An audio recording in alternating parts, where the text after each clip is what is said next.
Mire, el curso tiene 3 unidades. Es un curso muy simple, pero muy importante. Ustedes van a ver hoy. O sea, no es mucho lo que hay que aprender, pero es muy, muy importante, conceptualmente y para la práctica. No es un curso solo de aprender conceptos matemáticos y bueno, ahora sí que tengo que saber calcular integrales raras y eso. No, no es eso. Es algo que verdaderamente es práctico y yo en un momentito les voy a hablar de la importancia que tiene esto en el contexto de lo que supuestamente, y digo supuestamente, ojalá que el supuestamente sea realmente, ustedes deben saber de matemáticas hasta este momento. ¿Sí? Yo voy a suponer que ustedes saben lo que deben saber. Les voy a explicar eso mismo que ustedes se supone que deben saber, se lo voy a explicar con otras palabras, les voy a hacer un resumen de toda la matemática que ustedes han estudiado hasta ahora, y los voy a ubicar en el contexto de esto y por qué esto es tan importante. Esa es una de las cosas. Pero esto es como, no sé si han visto los, si alguien ha armado algún, ¿cómo se llaman los jueguitos chinos esos de armar rompecabezas? ¿Los qué? No. No, hay unos rompecabezas chinos que tienen un nombre eso, ahora se me olvidó el nombre. No sé si son esos, fíjate, ahora tengo dudas. Pero bueno, que les dan, por ejemplo, 4 o 5 figuritas de madera. Y hay un librito que tiene 1000 formas de construir, de armar figuras con esto. ¿Está bien? La matemática en gran medida es así, así mismo. No son muchos los conocimientos que se adquieren. A veces uno puede entender los resultados, o sea, los contenidos, y no sabe verdaderamente de qué está hablando. Porque hay una parte que tiene que ver con lo conceptual de lo que hay detrás de esos contenidos, que es a veces mucho más importante que los contenidos en sí, porque los contenidos están en cualquier libro, pero los aspectos conceptuales no están escritos en cualquier lugar. ¿Está bien? Entonces, y a veces yo digo, si por ejemplo, si nos pusiéramos a escribir toda la matemática que se estudió desde el primer grado hasta que salieron de la prepa, eso se puede escribir entre 5 y 10 páginas. Toda. 10 páginas yo creo que es mucho. Pero entre 5 y 10. ¿No? Si fuera a escribirlo a modo de resumen, 4 o 5 páginas. Ya un poquito más extenso, entre 5 y 10. Ahí está todo. El problema es cómo armo eso, cómo lo uso para resolver problemas. Es lo mismo con los tangram, así se llaman. Los tangram, exactamente. Que son esos rompecabezas chinos y que les digo, vienen en una hilita ahí metidos 6, 7 piececitas y viene un librito al lado con 950 figuras que se pueden armar con ellas. Ármelo usted, a ver. ¿Sabe? Entonces, y aquí es igual. Se pueden hacer muchas cosas. No todo, cuidado, no todo. También hay que saber qué se puede y qué no se puede hacer. Pero los conocimientos realmente son pocos. El problema de estudiar la matemática no se estudia como la historia, la geografía, acumulando cosas y cosas y cosas, sino al contrario, pensando, razonando, extrayendo conclusiones, decantando cosas que no son fundamentales, cosas a las que uno puede ir a un libro y buscarlas y ya, porque cuando tú estés ya aplicando esto para resolver un problema real, nadie te va a decir, no, pero espérate, te lo tienes que saber de memoria, si no, no sirve. No, usted va a ir al libro y va a ver, pero tiene que saber qué tiene que ir a buscar y cómo buscarlo y para qué lo va a usar. ¿Está bien? Entonces, de esto también les voy a hablar un poco, de cómo se estudia la matemática, cómo se aprende matemáticas y cómo podemos decir que verdaderamente entendemos algo de matemáticas. Bien. Entonces, este es el programita, fíjense, tiene 3 unidades. Aquí dice una serie de rollos, primeros ejemplos de modelación, vía de O, técnica analítica, separación de variables, homogéneas, grado 0, ecuaciones exactas, una serie de cosas. Bien, después viene otra unidad, esto es ecuaciones diferenciales de primer orden, ecuaciones diferenciales de segundo orden con coeficientes constantes, no homogéneas, encontrar una solución a partir de otra, método de coeficientes indeterminados, tiene una serie de cosas salteadas ahí. Después viene otro, unidad 3, que es sistemas de ecuaciones diferenciales lineales e introducción a los sistemas no lineales. Esos son los 3. Yo esto lo agrupo un poco, es lo mismo. Toda la primera parte tiene que ver con conceptos generales básicos de las ecuaciones diferenciales ordinarias. Hay una clasificación, lo que se llaman ecuaciones normales, implícitas, autónomas, no autónomas, lineales, no lineales, lo que es el orden de una ecuación, etcétera, todo eso. Y una tercera parte dentro de los conceptos generales que tiene que ver con los problemas con condiciones iniciales, o sea, los problemas que se llaman de tipo Cauchy y problemas de contorno también. Bien. La unidad 1, esta, tiene una parte de conceptos generales y una segunda parte, que son esas 3 cosas que le dije, y tiene una segunda parte que son métodos analíticos de solución de algunos tipos de ecuaciones diferenciales ordinarias. Fundamentalmente las que más aparecen en las aplicaciones son de primer orden y de segundo orden, vamos a ver qué significa eso, y ejemplos prácticos de modelos con ecuaciones diferenciales ordinarias en diferentes áreas del conocimiento. Eso que dice ahí es lo que dice la unidad 1 en 10 renglones. ¿Está bien? Ahí está un poco desglosado de una manera que puede reordenarse. Yo posiblemente lo vaya explicando. Ya va a llegar un momento en que ustedes no van a tener que tener en cuenta esto, porque eso lo van a ver de una cierta forma, con muchas aplicaciones, etc. La tercera parte, fíjense, la tercera parte de esta unidad 1 de conceptos generales básicos, entonces tiene, o sea, la primera son los conceptos generales, perdón, la primera unidad, que es la teoría básica, todo esto es teoría básica, que tiene conceptos generales básicos, tiene los métodos analíticos de solución y los modelos prácticos con aplicaciones, y tiene una tercera parte que son resultados cualitativos generales. O sea, en la parte esta de los métodos analíticos, donde se van a ver cierto tipo de ecuaciones que se pueden resolver a mano.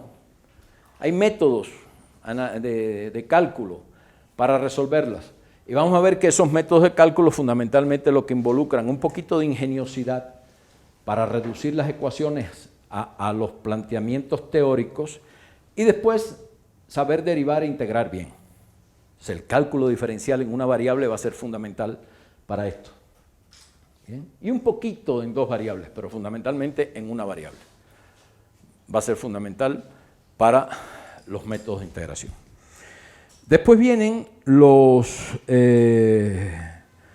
resultados cualitativos generales. Los resultados cualitativos generales son esto que dice técnica cualitativa, campos de líneas de fase y puntos de equilibrio, técnica numérica, teorema de existencia y unicidad.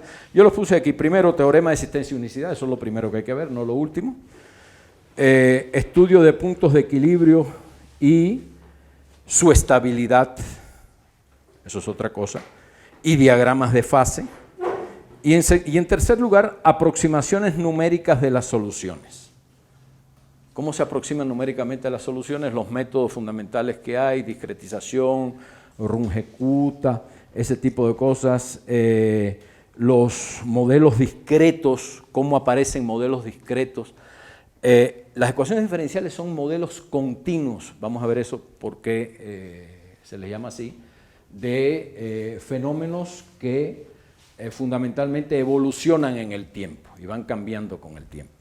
Pero hay modelos discretos también, que quiere decir, sobre todo cuando a uno no le interesa tener una idea de lo que pasa en cada instante de tiempo, sino tiene el tiempo fraccionado en ciertos subintervalos, y uno dice, bueno, si yo conozco lo que pasa ahora, puedo conocer lo que va a pasar dentro de 1 minuto, o después de 2, y después de 3, y así sucesivamente. ¿Bien?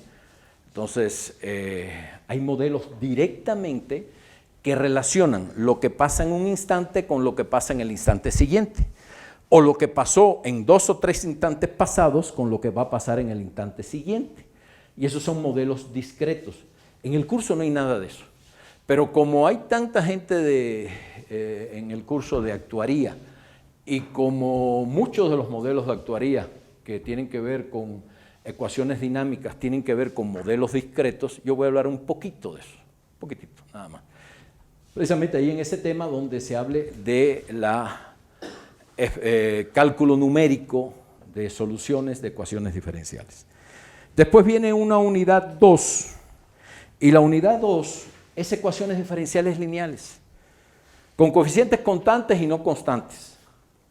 Y entonces, si bien la primera parte, donde están los métodos analíticos de solución de ecuaciones diferenciales, es una parte que tiene que ver fundamentalmente con cálculo, pues esta segunda unidad, que es de, de ecuaciones diferenciales lineales, no solo tiene que ver con cálculo, sino también con álgebra lineal. Entonces, álgebra lineal es otro prerequisito importante de esto. ¿Está bien? Y vamos a ver en la primera parte, cuando se vean los métodos analíticos de solución y cuando se vean los modelos matemáticos que se pueden construir con ecuaciones diferenciales ordinarias de primero y segundo orden, la relación que tiene eso con la geometría analítica. ¿Bien? Eso quiere decir que todo lo que ustedes han estudiado anteriormente, el cálculo, la geometría, el álgebra lineal, ¿han pasado un curso de álgebra lineal? Sí, ya, ¿no? Entonces, todo eso es útil para este curso. Bien. Y la unidad 3 son ya, bueno, esa es la unidad, perdón,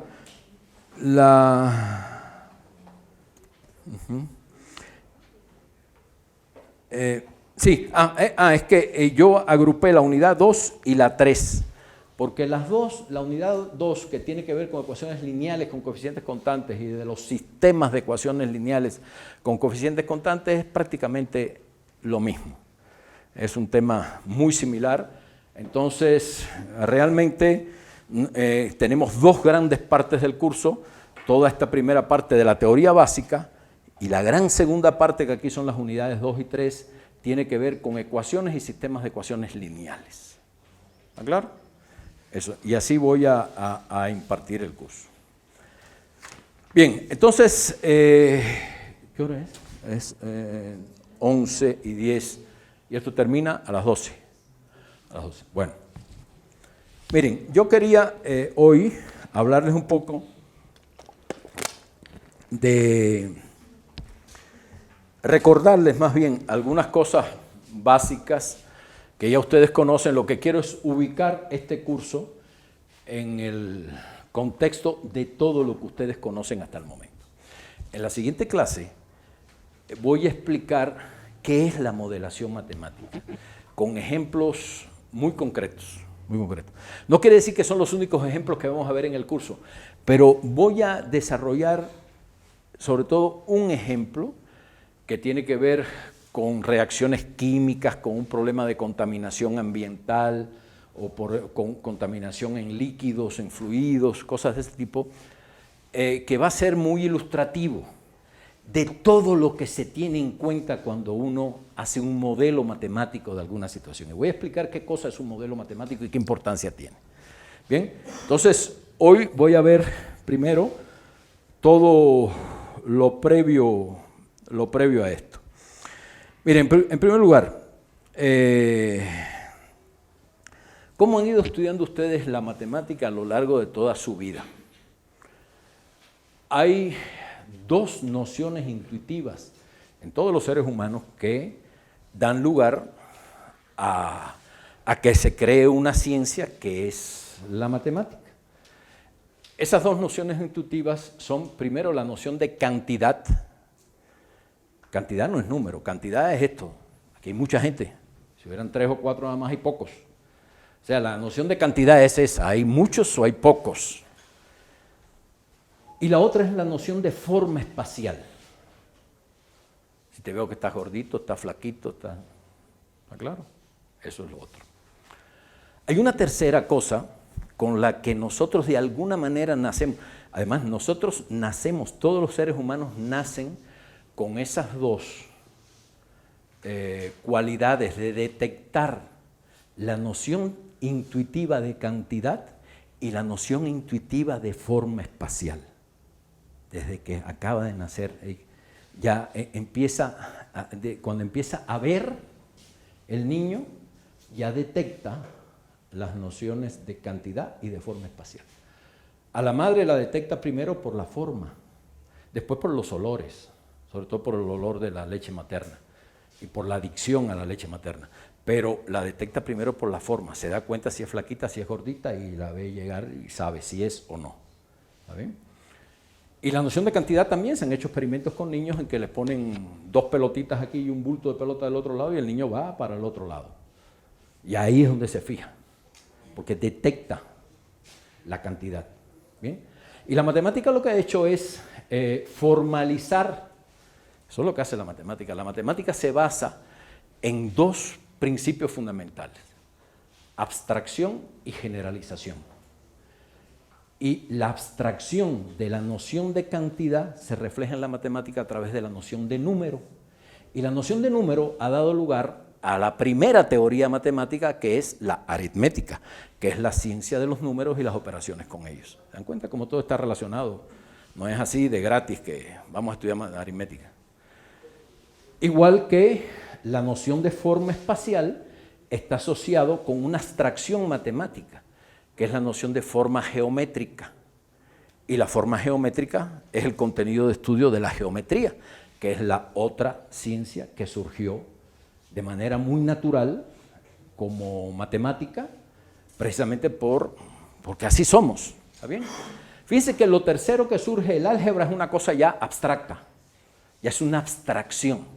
Una abstracción de la noción, surge a partir de una abstracción de la noción de número.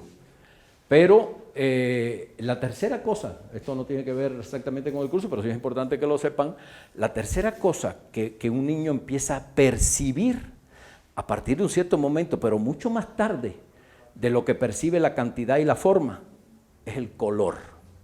Y el color tiene que ver con física, ya no tiene que ver con matemática. Entonces, eso es muy importante, tiene que ver con la óptica. ¿Bien? Entonces, así empezamos. Así es que empezamos precisamente. Entonces, primero estudiaron aritmética, han estado estudiando aritmética desde primer grado prácticamente.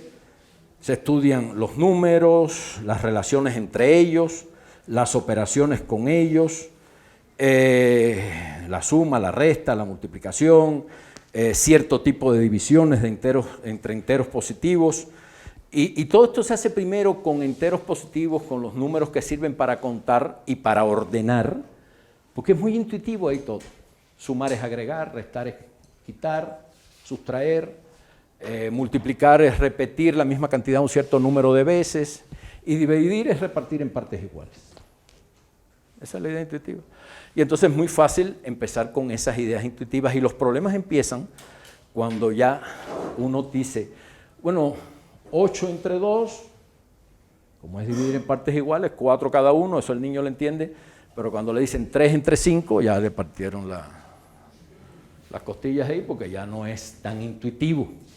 Y eso empieza a dar lugar en matemática a las generalizaciones, a generalizar la noción de número, y surgen de una manera bastante intuitiva los números fraccionarios.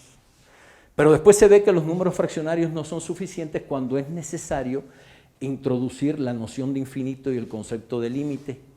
Y entonces empiezan a haber ya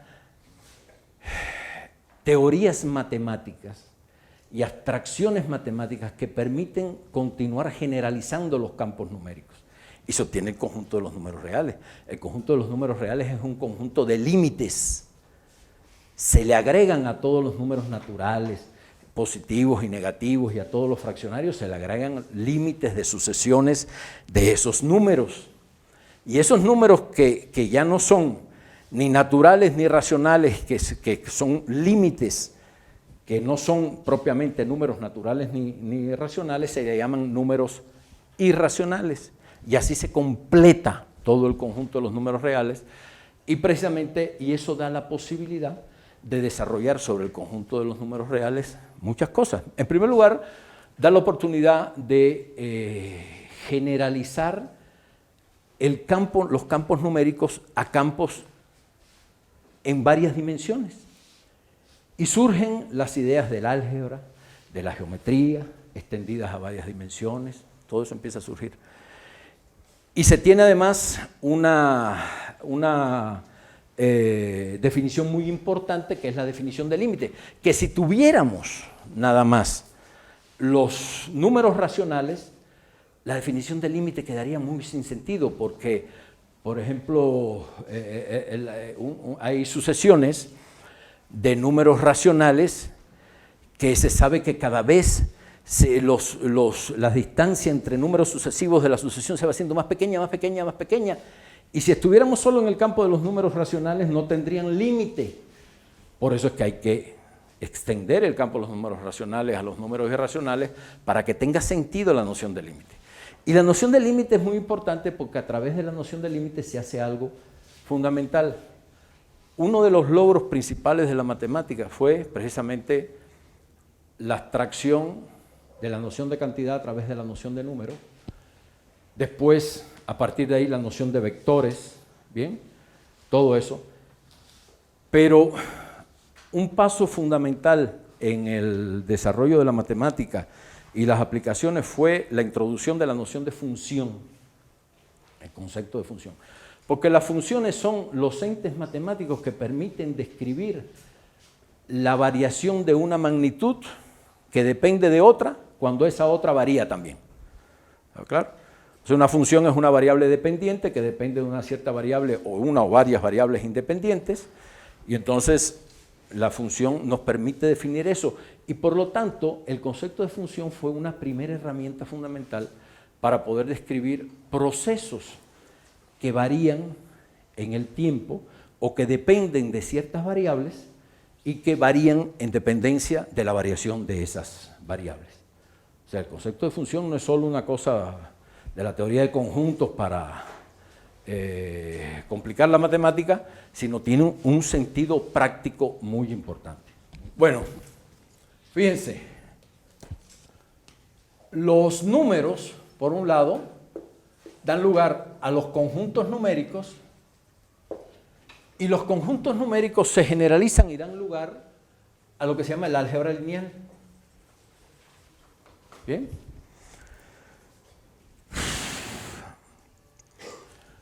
Después, la abstracción del concepto de número es el concepto de variable. Y el concepto de variable da lugar a estructuras algebraicas. No es el álgebra lineal. Bueno, el álgebra lineal está asociado a un tipo especial de estructura algebraica, pero estructuras algebraicas abstractas, lo que se llama el álgebra abstracta, ¿bien? Y,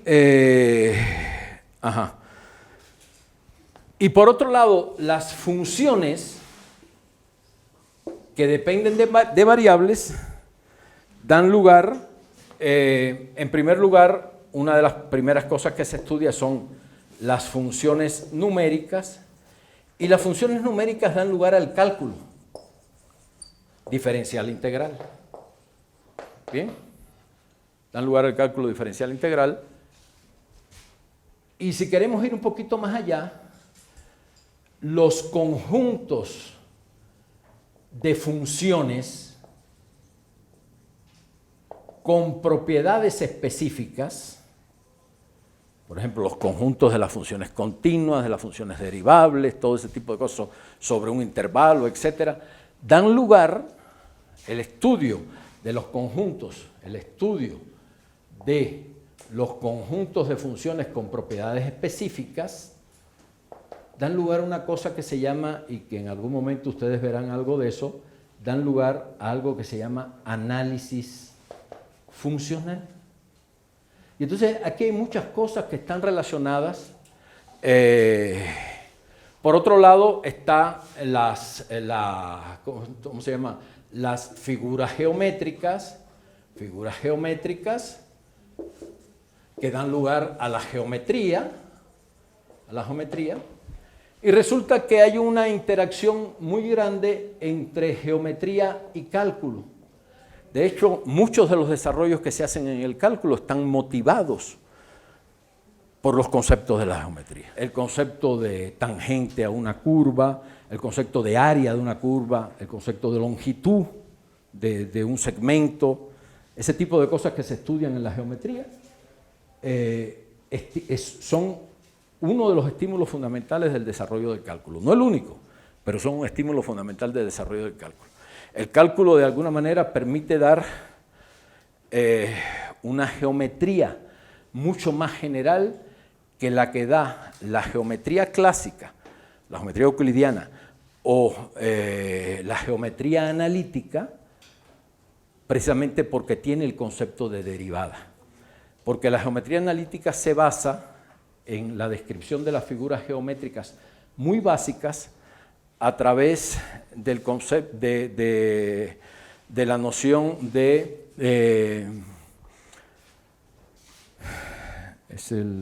¿cómo se llama la noción que se introduce en geometría analítica? Uy, ahora se me borró la palabra. Lugar geométrico. ¿Bien?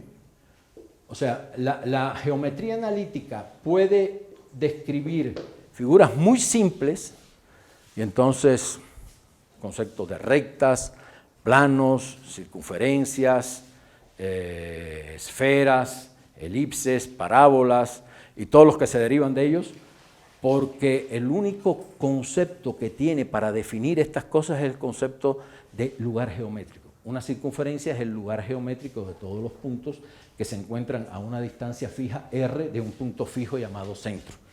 Y con eso, con esa definición, uno construye la ecuación de una circunferencia. ¿Está bien? Entonces, y una vez que uno tiene la ecuación de la circunferencia, uno puede calcular la ecuación de la recta tangente a una circunferencia en un punto de ella. Puede calcular esa ecuación. Pero no es lo mismo que yo diga, yo quiero construir la familia de todas las curvas, tales que la pendiente o la tangente a esa curva en cualquiera de sus puntos es proporcional al cuadrado del valor que toma la función, la curva en el punto. Por ejemplo, decir eso. Ahí el concepto de lugar geométrico no tiene sentido, no aporta nada, y con esa definición yo puedo construir una clase de curvas, pero no usando el concepto tan limitado de lugar geométrico, sino utilizando precisamente el cálculo y en particular, y más todavía, las ecuaciones diferenciales que se derivan de la noción de derivada que proviene del cálculo. Bien, entonces,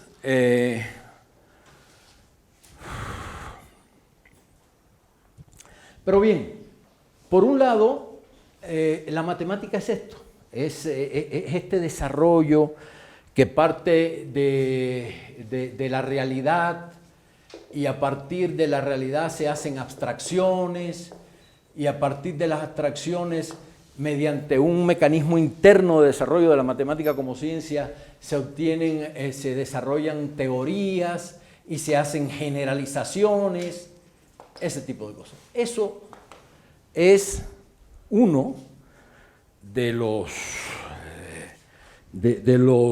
objetivos y de las formas en que la matemática se ha ido desarrollando y que ha sido una forma en que la humanidad ha ido desarrollando el pensamiento abstracto.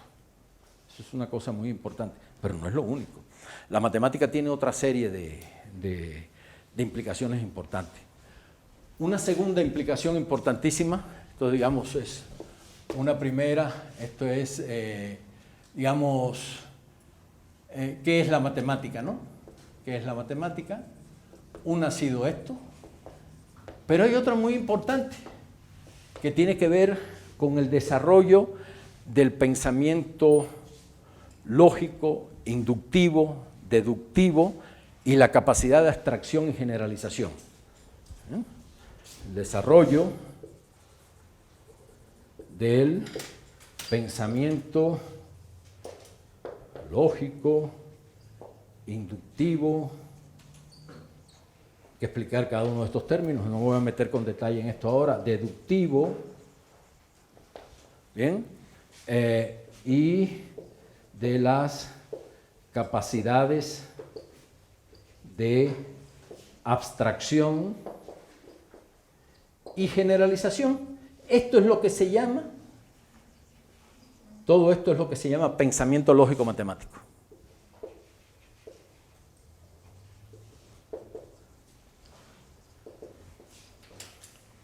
Y esto es muy importante, porque cuando usted desarrolla estas capacidades, entonces usted está preparado para generar y para innovar. Fíjense la importancia que esto tiene. El mundo actualmente, las sociedades humanas han pasado por muchas etapas, por muchos periodos de desarrollo. Desde la sociedad primitiva, la feudal, la industrial, la sociedad industrial, y estamos actualmente en el auge de un nuevo tipo de sociedad que se llama sociedad del conocimiento. La sociedad del conocimiento es un tipo de sociedad donde el valor fundamental no lo tienen los medios de producción, lo tiene el conocimiento. Bien, por ejemplo, ¿sí conocen quién es Carlos Slim? Bien, Carlos Slim hace un par de años, una cosa así, compró los derechos de Khan Academy. ¿Saben lo que es Khan Academy?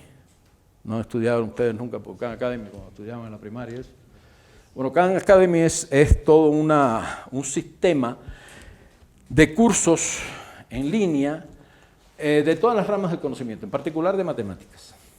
¿Bien?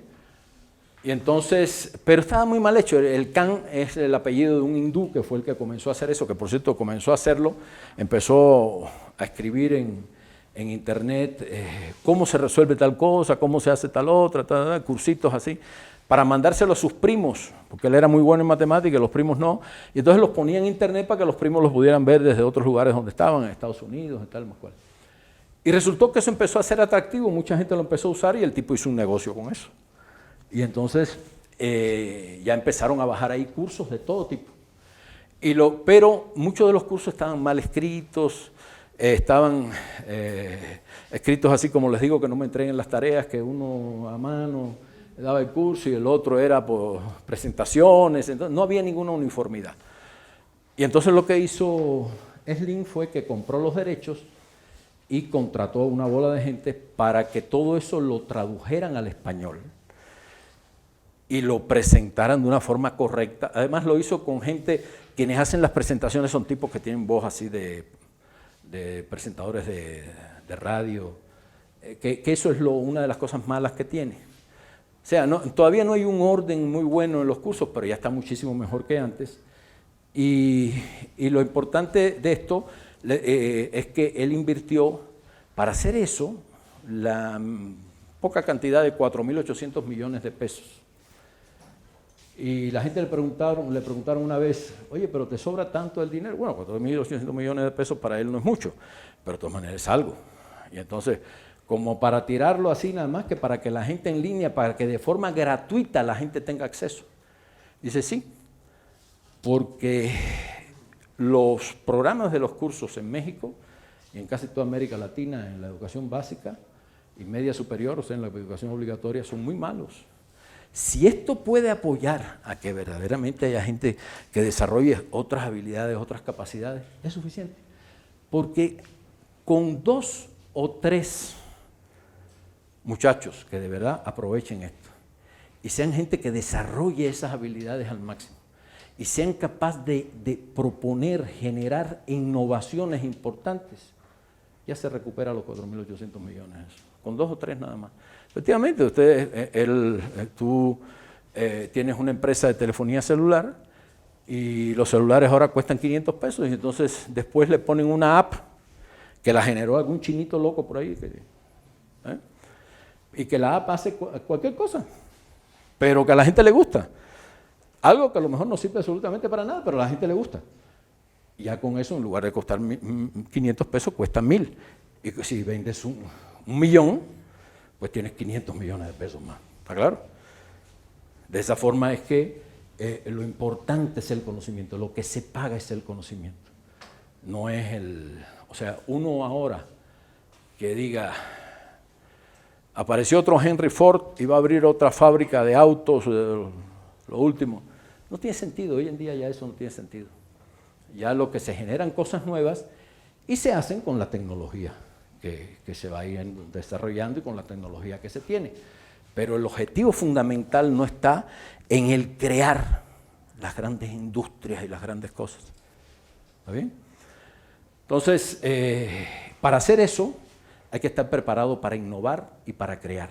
Y si uno no desarrolla una capacidad de pensamiento lógica, que tenga la capacidad de la abstracción, y no es fácil definir qué es la abstracción, y desarrolle la capacidad de generalizar a partir de observaciones de muchos fenómenos similares, qué es lo que hay en común en todo eso, y eso qué implica más allá.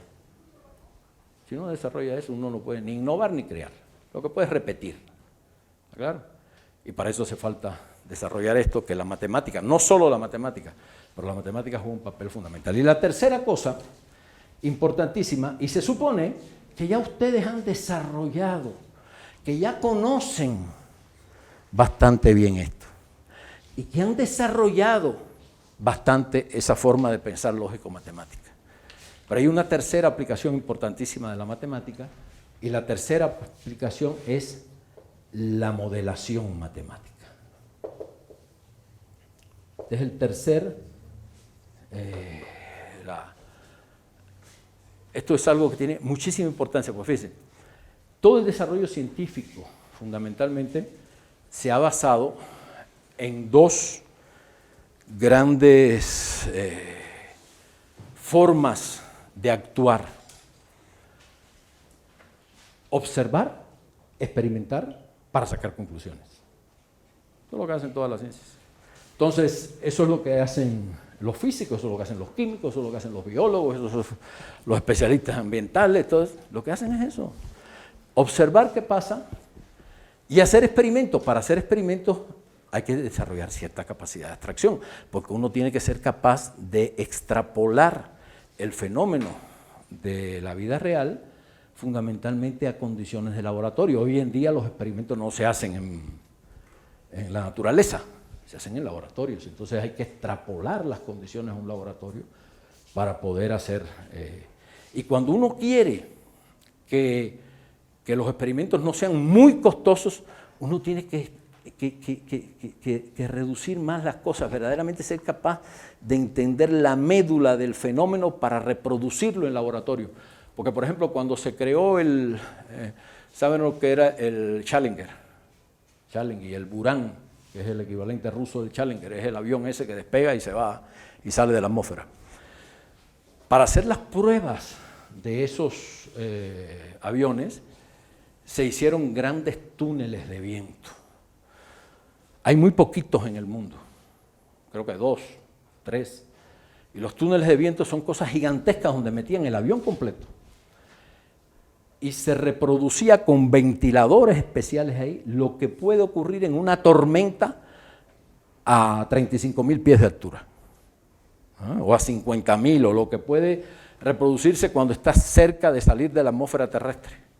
Imagínense reproducir todo eso ahí.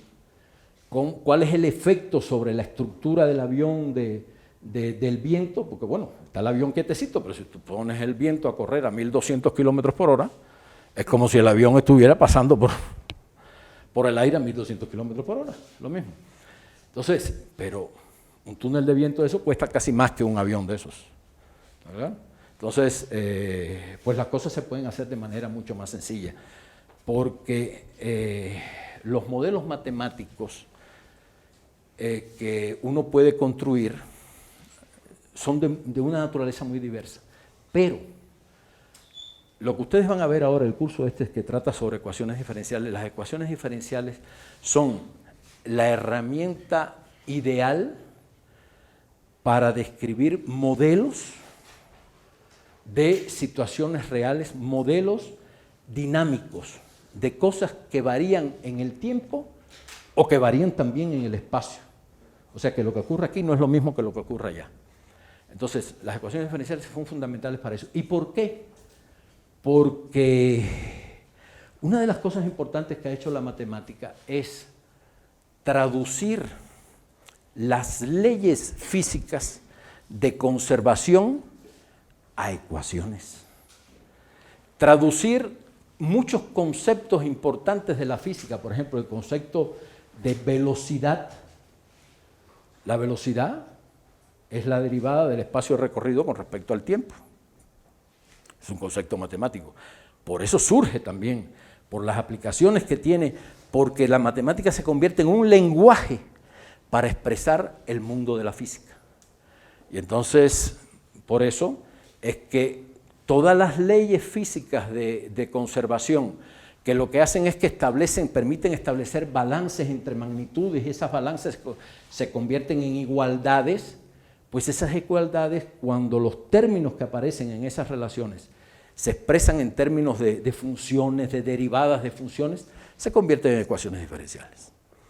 Y entonces las ecuaciones diferenciales aparecen de manera muy natural para modelar los procesos que provienen de la física. Es la primera cosa.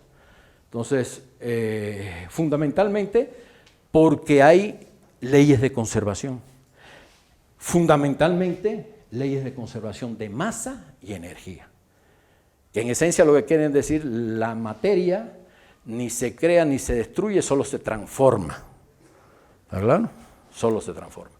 Y entonces, eso es un principio dialéctico, además, filosófico. La física lo ha traducido en una ley de conservación.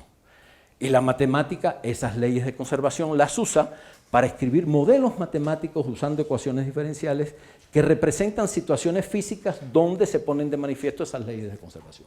Pero no solo eso, porque además las ecuaciones diferenciales pueden reflejar en general cómo varía un fenómeno que va evolucionando en el tiempo. ¿Bien? Yo les decía antes que el concepto más rudimentario para poder hacer un modelo matemático es el concepto de función. Fíjense, cuando les decía, por ejemplo, esto de que en geometría una circunferencia es el lugar geométrico de todos los puntos que se encuentran a una distancia fija de un punto llamado centro. Entonces uno dice, bueno, esa distancia fija la voy a llamar R, el centro lo voy a llamar X0 y Y0, bueno, da igual que lo dibuje aquí, que lo dibuje que X0 y Y0 sea el origen. Entonces digo, bueno, si este es el origen de coordenadas, y aquí tengo un punto X, Y, y yo quiero que todos los puntos X, Y que estén sobre la circunferencia satisfagan que su distancia al origen es igual a R. Pero es que esta distancia, si esta longitud es X y esta longitud es Y, pues esta distancia, que es la hipotenusa de este triángulo, es raíz cuadrada de X2 más Y2. Entonces, todos los puntos X, Y que estén a una distancia fija del 0, 0, igual a R, cumplen que la raíz cuadrada de X2 más Y2 es igual a R. Bueno, elevo al cuadrado para quitarme la raíz cuadrada y entonces todos los puntos que están sobre la circunferencia del centro 0, 0 y radio R satisfacen la ecuación X2 más Y2 igual a R2. Pero X2 más Y2 es una función de las variables X, Y. Entonces, un lugar geométrico es el conjunto de los puntos, tales que la función f de XY igual a X2 más Y2 es igual a R2. Entonces, el concepto de función es un concepto fundamental para describir un modelo de algo. Por ejemplo, si usted dice, a ver, en la Volkswagen, hay gente que ha estudiado estas cosas que le voy a decir ahora. ¿Cómo depende la productividad de la Volkswagen de una serie de variables? Por ejemplo, del salario de los trabajadores, del costo de los insumos. Productividad es el número total de coches que produzco, eso. Entonces, ¿cómo depende ese número total del salario de los trabajadores, del costo de los insumos, del costo de mantenimiento, del costo de energía que utilizo, tal? Y yo puedo encontrar una relación entre todas esas variables, cuantifico cada una de esas variables, y si al número de trabajadores le llamo X1, al costo de la energía X2, al otro X3, adimensionalizo todas esas variables y resulta que hay una relación entre X1, X2, X3 que es igual a la productividad, a la cantidad de coches que saco. Entonces, la productividad es una función de una serie de variables que tienen un sentido práctico. Es una función que depende de una serie de variables que tienen. Y cuando yo tengo eso así, esto es muy importante porque además cada una de esas variables tiene limitaciones. O sea, el número de trabajadores no es infinito. El número de trabajadores yo sé que puedo tener por la planta, por los recursos que tengo para pagarlo, para pagarles está entre 0 y un cierto número n. Claro. ¿Cómo se llama? Lo que invierto en energía también es algo que en principio lo tengo limitado también. Y así es como si esa función estuviera definida en un producto de intervalos. ¿Bien? Y si yo quiero saber cuál es el máximo de productividad que puedo tener en esas condiciones, pues lo que tengo que encontrar, quiénes son los puntos x1, x2, xn de ese producto de intervalos en los cuales esta función alcanza el máximo. Y eso es un problema de cálculo. Calculo el gradiente de la función, igualo a 0, resuelvo el sistemita de ecuaciones que se obtiene, encuentro los valores de xy. ¿Qué es lo que puede suceder? Que esos valores de xy se salen de ese conjunto. Entonces uno tiene que decir, espérate, para yo tener un máximo de productividad necesito ampliar el número de trabajadores. ¿Se dan cuenta? Y entonces con tantos trabajadores llego al máximo de productividad. ¿Se dan cuenta? Entonces es un modelo de productividad. Entonces, eso es algo pues muy importante y el hecho de que la modelación matemática se convierte en una herramienta fundamental hoy en día. Les decía, la herramienta fundamental para poder extraer información de un fenómeno es la observación y el experimento. En todas las ramas del conocimiento, excepto en la matemática. La matemática tiene además la capacidad de abstracción y de generalización y tiene herramientas que permiten modelar con herramientas matemáticas, en términos matemáticos, sobre todo en términos de ecuaciones, no solo ecuaciones diferenciales, pero en una gran cantidad de casos, sobre todo en la física, fundamentalmente son ecuaciones diferenciales. Y una cosa importantísima es que a veces una ecuación diferencial, que es un modelo, puede representar muchas situaciones diferentes. O sea, un mismo modelo puede servir para modelar muchas cosas diferentes. Depende del contexto en que se aplique el modelo. Generalmente, si usted hace un experimento en un laboratorio de biología, es muy difícil traer eso a un laboratorio de química. Claro, si estoy experimentando con ratones, no sé, llevar eso a un problema de contaminación ambiental, la idea de lo que estoy desarrollando ahí es muy difícil. Pero los modelos matemáticos sí tienen esa gran flexibilidad. Porque, por ejemplo, si yo digo, fíjense, ¿quiénes son las curvas, vamos a decir, las funciones, para que sean curvas específicas? ¿Cuáles son las curvas y igual a f de x, definidas en un intervalo dado, x igual entre 0 y 1, que cumplen que la pendiente de la recta tangente a la curva en cada punto es proporcional al cuadrado del valor de la función en el punto? La pendiente es la derivada de y. Si es proporcional es porque hay una constante de proporcionalidad. ¿Bien? Bueno, y si es proporcional al cuadrado de la función en el punto es porque esto es k por y al cuadrado. O k vamos a poner que es proporcional al valor de la curva en el punto. Y llegó una ecuación diferencial. Y puedo encontrar, variando k, todas las funciones posibles que cumplen esa propiedad. Todas. ¿Está claro? Pero además, yo puedo ver que esto es precisamente el modelo del interés compuesto. Eso ya ustedes lo deben haber visto, pero bueno. El modelo del interés compuesto, lo que hay que cobrar, si en lugar de la variable que pongo la variable t, lo que se cobra a partir de una cantidad inicial y en 0 igual a y sub 0 de capital, el interés compuesto con un porcentaje del k% satisface esa ecuación, interés compuesto continuo. ¿Está bien? Satisface esa misma ecuación. Y si yo digo, yo quiero ver qué cantidad de individuos tiene una población que en el instante t tiene y en t individuos, si yo sé que la velocidad de cambio, la razón con que cambia la población es proporcional a la cantidad de individuos de la población, llego a la misma ecuación. La velocidad con que cambia la población es y' en t y es proporcional a la cantidad de individuos de la población y llego a la misma ecuación. Entonces son tres contextos completamente distintos. Eso es un ejemplo muy sencillo. En la física hay ejemplos muy complejos que muestran eso, de modelos que representan muchas físicas diferentes, que se aplican en muchos contextos diferentes. ¿Bien? Entonces, eso es otra cosa fundamental de la modelación matemática, que tiene un rango de aplicaciones pues verdaderamente muy, muy grande. Entonces, bueno, yo, como les decía, esto es lo que quería mostrarles hoy.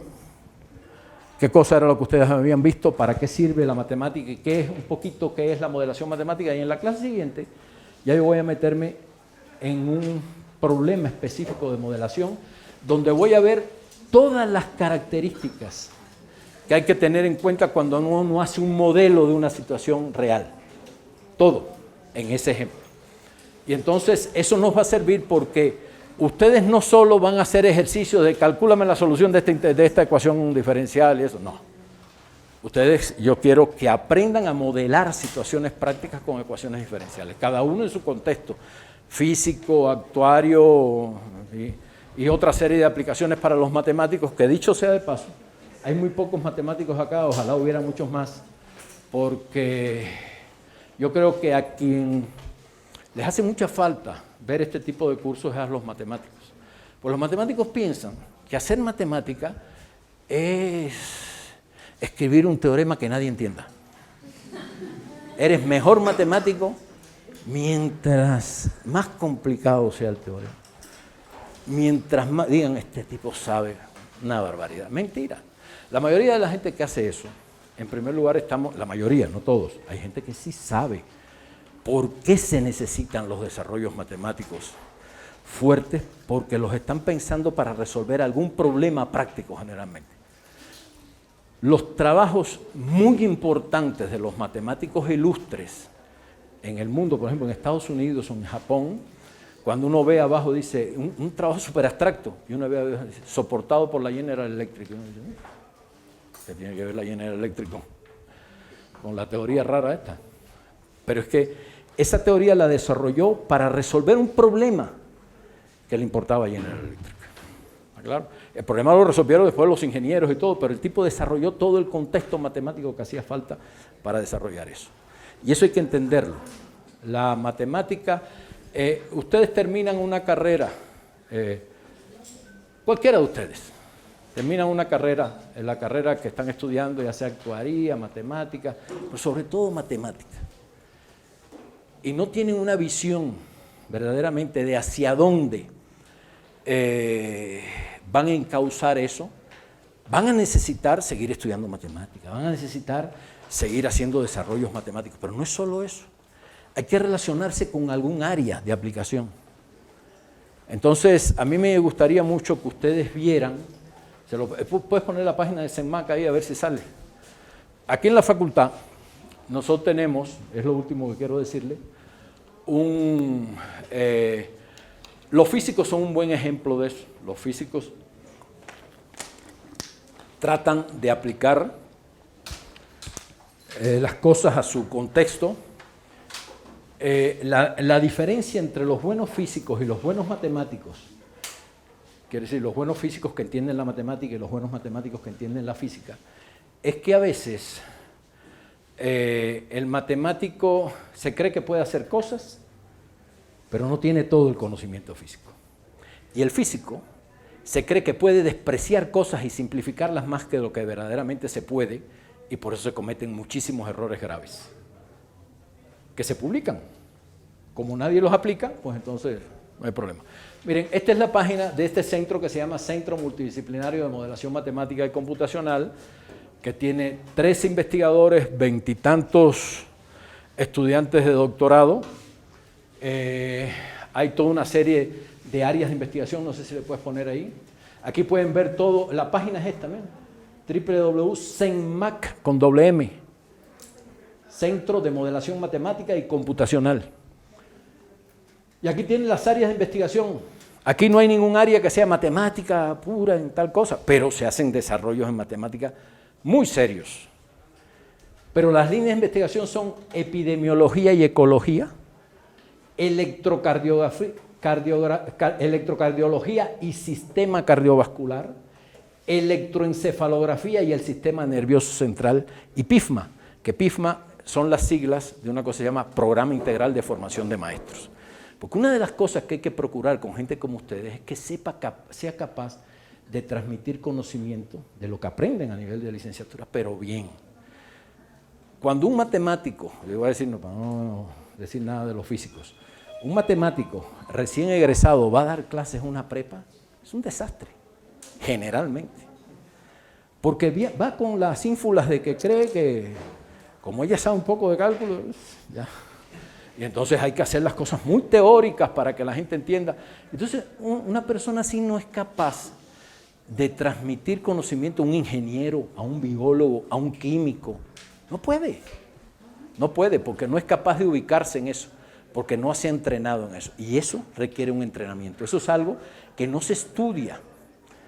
Bueno, aquí no se estudia. Hay lugares donde se hace énfasis en eso, aunque no se estudie, pero se promueve que la gente haga este tipo de cosas.